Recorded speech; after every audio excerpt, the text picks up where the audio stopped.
Hello, I'm Adrian, and welcome to the third episode of Analytical Story Battle Season 2.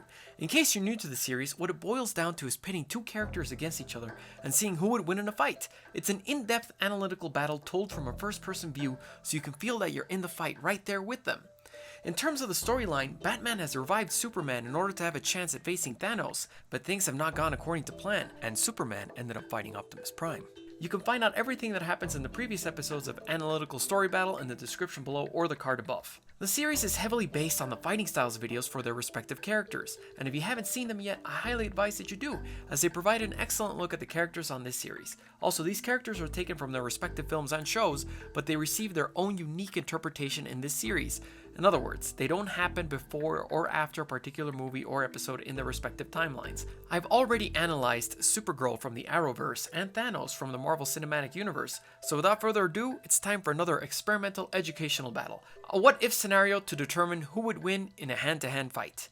Thanos or Supergirl? I'm still trying to understand what I'm doing at a place like this. Brainiac told me that I needed to be standing at this exact spot on this exact day, but so far nothing has happened. I can't seem to shake the feeling that maybe he was wrong. This whole business of shifting timelines and parallel universes is giving me a headache. I take one last look at the horizon over the vast, empty field I'm standing in, and still don't see or hear anyone. He couldn't bring himself to say the name of who I'm supposed to stop from going any further, but he said I would definitely recognize his appearance. His words. So far, the only thing I'm definitely recognizing is that I'm missing an important meeting. With a shrug, I turn around, and as soon as I lift my arms to prepare for flight, I hear a faint sound. It's unlike anything I've ever heard before. It sounds like an old vinyl record being played backwards, heard through a 30-year-old radio. I turn around, and a small portal is floating on the horizon, bringing things into its small little orbit. As the seconds go by, it starts getting bigger, and I slowly elevate myself and drift backwards just to be safe. I'm hovering just a few inches over the ground, but I can see that my cape is drifting towards that portal. And just as sudden as I was being pulled in, I feel a huge force push me backwards. I flip over in midair and stabilize myself 20 feet off the ground.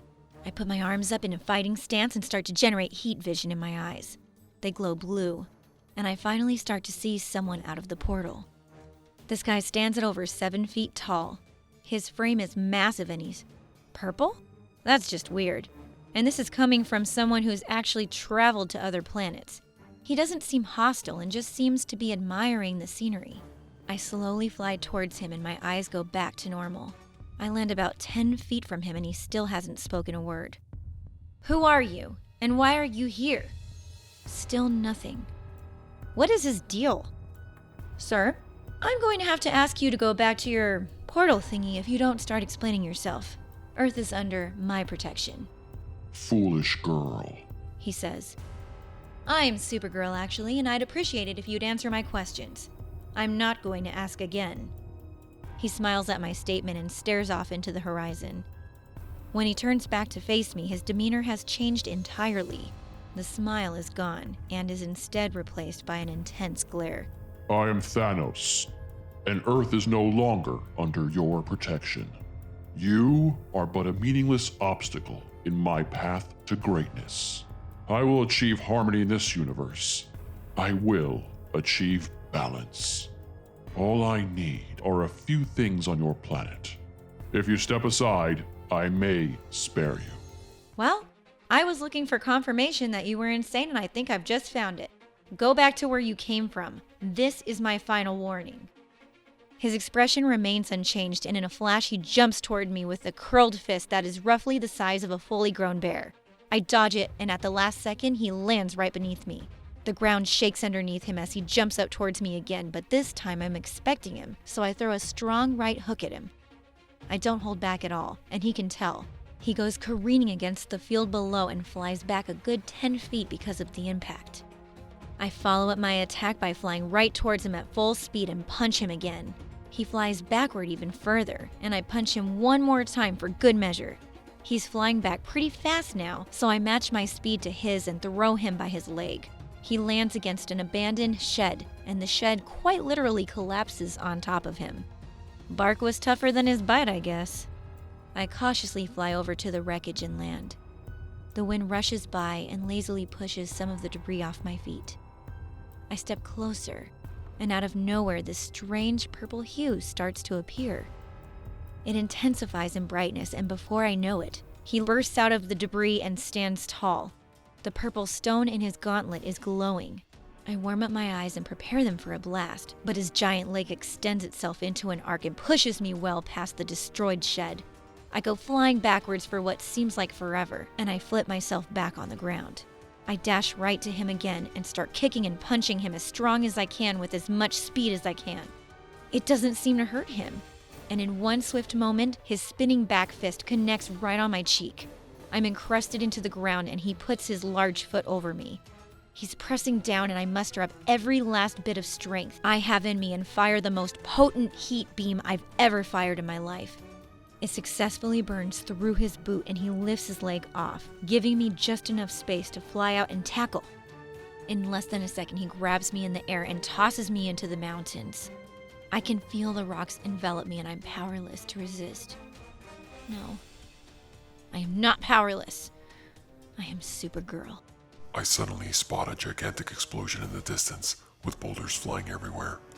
A woman with blonde hair emerges from the boulders, dressed in a blue and red uniform that's extremely similar to Clark's. That must be Superman's cousin, Supergirl. She rockets out of the mountains and begins fighting the Mad Titan one-on-one. It's an incredible sight. Thanos is fighting extremely skillfully, and Supergirl is trying to avoid his moves as much as she can by flying around him. Whenever she sees an opening, she goes in for a solid 2-punch combo. I quickly look behind me and see that Superman is still recovering from the kryptonite. He's slumped on the floor, and he can't help right now, but he does confirm under his breath that the woman fighting Thanos is his cousin. I look back to the horizon ahead. Thanos and Supergirl continue to battle furiously in the distance, and I can tell she's fighting with every ounce of willpower she's got. Every strike from them sounds like a bolt of lightning. They are dashing around the area with incredible speed and strength. I check to see if I can make the Batwing go any faster. I can't. As I'm finally getting closer, I see a faint purple hue glow. Thanos throws Supergirl into the very same place she rocketed out of earlier. Rocks fall on top of her. Moments later, Thanos is gone, disappearing into a portal. Just a few more seconds and I'll be there. I push the rocks off of me and burst right back to the collapsed shed, but he's no longer there. I use my X-ray vision and see nothing around me for miles.